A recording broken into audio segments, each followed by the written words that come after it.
What's going on, YouTube fam? It's your boy Tony 2 times, and we back with another episode of the Baltimore Way, man. Y'all know I appreciate the love and support like always. Be sure to like, comment, share the video if you feeling the content. We still on that road to 50K. So yeah, man, I need y'all help to get to it. Also, be sure to check out the merch. The link gonna be in the description. Go get you a t-shirt. We got pillows, we got mugs, we got sweatsuits, whatever you need. We got something for everybody. Women, men, kids.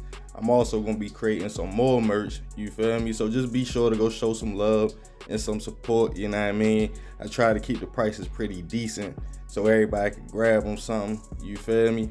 That way, when you grab it, you can send me a picture and I can feature you in one of the videos and show you some love back. But let's get right into today's story.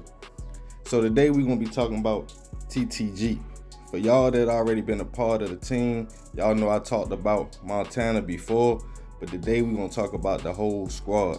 Let's get right into it. All across the world, in the streets, there are certain organizations people just don't play with. Whether they are known for getting active or getting money. But for one, in Baltimore City, the organization was taking over the area in the Sandtown neighborhood. TTG, or Train to Go, ran their hood with an iron fist. Hustling and allegedly trafficking narcotics. Montana was one of the leaders of the squad. It was nothing to play with. Other hustlers in the city knew to stay out of the Sandtown area unless they wanted to run into TTG. The squad made sure to do no bluffing, and any situation was dealt with accordingly. The money in the hood was good, but when in their hood, they wanted to make moves in other hoods. There's always room for more money. And robbery is just a part of the game. Whether to send a message to rivals or just to take off someone for their product. TTG were in the mix and would allegedly run down on other groups, take what they wanted from them, take it back to Sandtown to get it off, and dare the victims to make a move. When it comes to violence, no one is immune, but some organizations dish out more than they receive. On one incident, someone from another hood decided he wanted to make a move on TTG. He allegedly robbed a member, which probably wasn't a good idea. We all know if you are in the streets, if you let one person take you off, more than likely, word gonna get around that you are sweet, and it definitely will happen again. TTG wasn't going for it and vowed revenge, and allegedly, they did just that. Police tried to get the organization, but every time they got close, witnesses will recant their statements, leaving the squad free to keep getting money. Allegedly making over $10,000 a day selling smack, but soon would come to violence. As TTG respect grew, other hoods would hire them to take care of their dirty work. Murder for hire is a big thing when certain hoods just can't handle their opposition, so they get someone else who can. The city was getting hot. The team were alleged to put in so much work, the feds would later gain interest. One situation where a man was hit in front of his grandmother and stumbled in a house and people heard her screaming. Another situation in which a man would be hit and left laying in dug mess. Another man allegedly took a shot to the face, leaving his teeth knocked out. The team was vicious. Whatever it took to keep hold on their blocks, they would be doing it. Kidnapping loved members of other blocks to make them kick out their stash, and allegedly putting pressure on any witness who thought about testifying.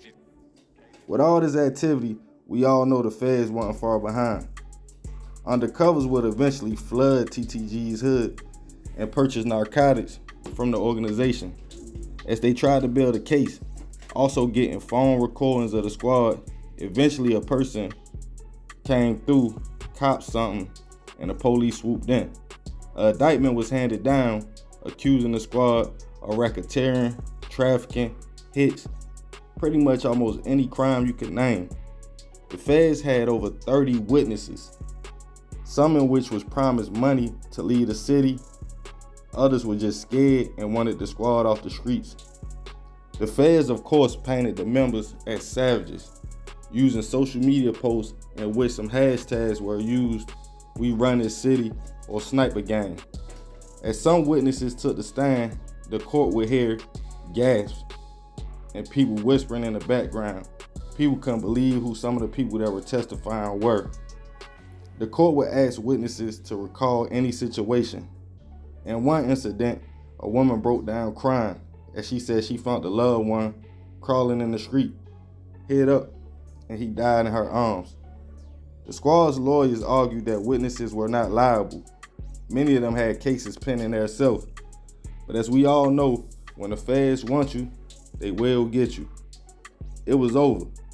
Some members receiving long sentences and alleged head members receiving life. But one member would go on the run for 2 years and wasn't giving up without a fight. His name was Milk. He was eventually caught and took his time as well. The streets can be conquered, as we hear in this case. Money, power, respect, right?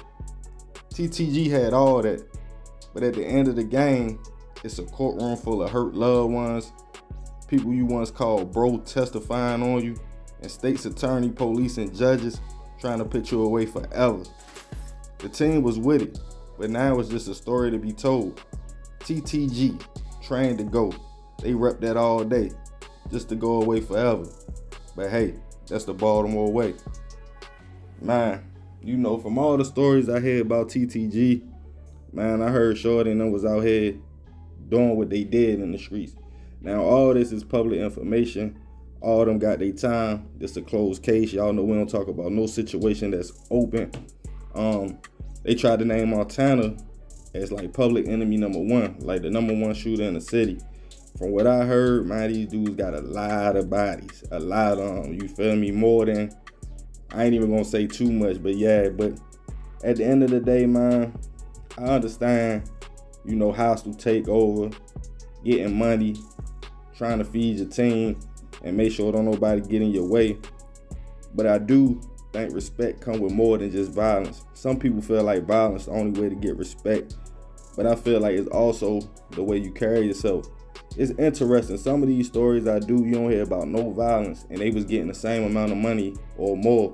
But in other situations, you hear about so much violence, even though they was getting money, it make you wonder, like, what's the recipe? I mean, from my experience, I feel like it's just the people you around, how you grew up, and what you was taught.